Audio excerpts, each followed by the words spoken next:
now that we've planned out everything here, we need to write one more sentence, and that is a call to action. Let me show you what a call to action is. All right, make this bigger.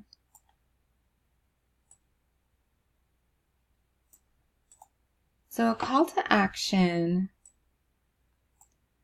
you're going to tell the reader what to go do and how to think now that they've read your argument. All right, so our argument once again was that it is always the best decision to speak the truth. That is the argument that we've proved with our reasons, with our little story example, and our connections. Okay. So calling the reader to action now. We're going to want them to go out in the world and be honest and tell the truth. So to phrase that, I've given you 4 choices on how to start a call to action. You can say, I encourage you to, and then insert your action. So I encourage you to speak the truth as whenever the opportunity arises. So we're going to make it sound like urgent. Whenever anything comes up, speak the truth. Okay, I urge you to speak the truth whenever the opportunity arises. Or take action against the injustice of dishonesty by always speaking the truth, no matter what. Or finally, do not hesitate to always speak the truth, no matter what the circumstance may be. Okay? So now that you see how you can start that and how you plug in your points, I'm going to pick this first one to start my call to action. All right.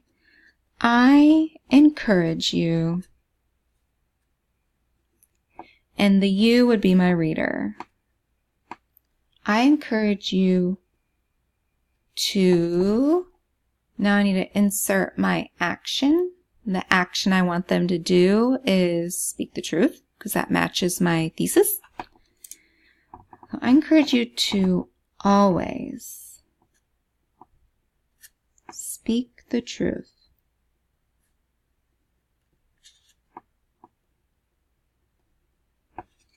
All right, now I need some kind of sense of urgency, like they really have to do this. So I encourage you to always speak the truth so I'm going to try to match it to the reasons that I've already been using to prove my point. So I encourage you to always speak the truth, for if you don't,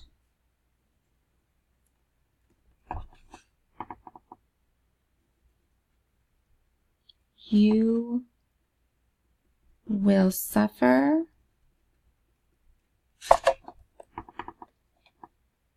from the guilt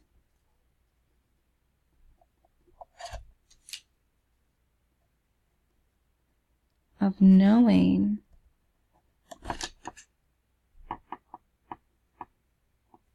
you did not uphold your moral responsibilities.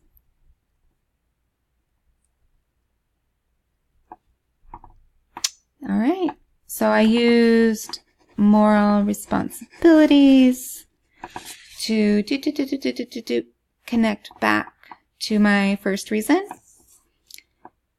And I used suffer from the guilt of keeping the truth to connect to this reason.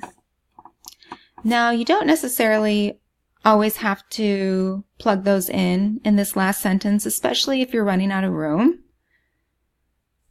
But what you certainly need to do is to write the I encourage you, or I urge you, or any one of these that we already discussed, examples right here. You certainly have to plug that in. So I encourage you to, and then put in the point you've been trying to prove the whole time. Okay, so at the very least, you must put that part in. If you have room, I strongly, there's no reason why, strongly encourage you to put in the connections back.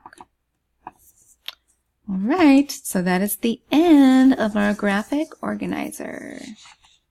I hope you had as much fun as I did.